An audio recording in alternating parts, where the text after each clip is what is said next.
Hello, Miss S. How are you?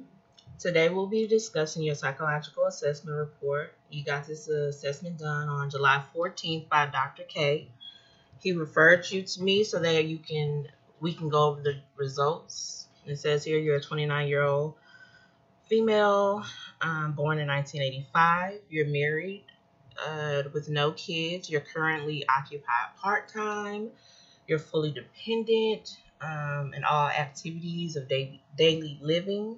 You enjoy physically demanding activities. You have a large network of social support.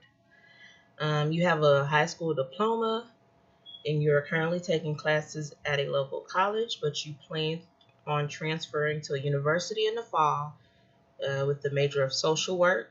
Your current symptoms you are having, which were attained from interviews and available medical records, are diagnosed with generalized anxiety disorder. You have a history of anxiety and depression, which you've had since high school when you sought treatment. You have moderate anxiety. Your depression, however, is being improved with medication. Some of the symptoms worsened last year as far as attention and concentration problems. It's been noted that you were being referred to a psychiatric evaluation while in the U.S. Army due to reports to your supervisor that you were experiencing symptoms of acute stress after hearing a gunshot that led to her discovering one of her platoon mates had committed suicide. Your medical history, you've only had reconstructive surgery for a bile duct cyst in 2009, and it was multiple surgeries.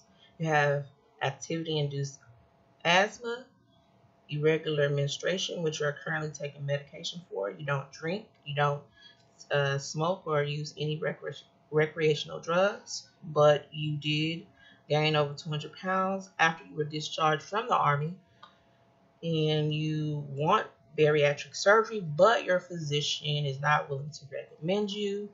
In your family history, you have no significant family history to report. You did take several assessments, but it's noted here that you are very anxious, and this could negatively impact your scores. For your cognitive assessment, it does show that it is below average. Your achievement assessment was expected. Your information processing, your performance in the areas of speed and accuracy were consistent with that of an individual with ADHD. No language or visual spatial problems, but you showed issues with attention demanding word lists. There's no issues with memory, but you do have mild impairment of executive functioning. The personality assessment, you have a high degree of psychological distress, which is tension, depression, agitation over problems or environment. You may have strained interpersonal relationships that make you feel lonely, and you do seem to have a pessimistic outlook on life, and you may be angry about your personal situation, and you might at times blame others for your problems.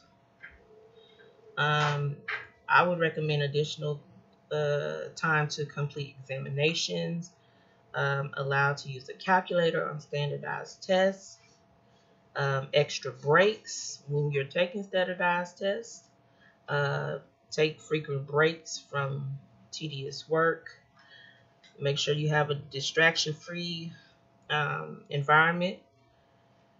Make sure you write down reminders and notes to help your verbal learning and your recall.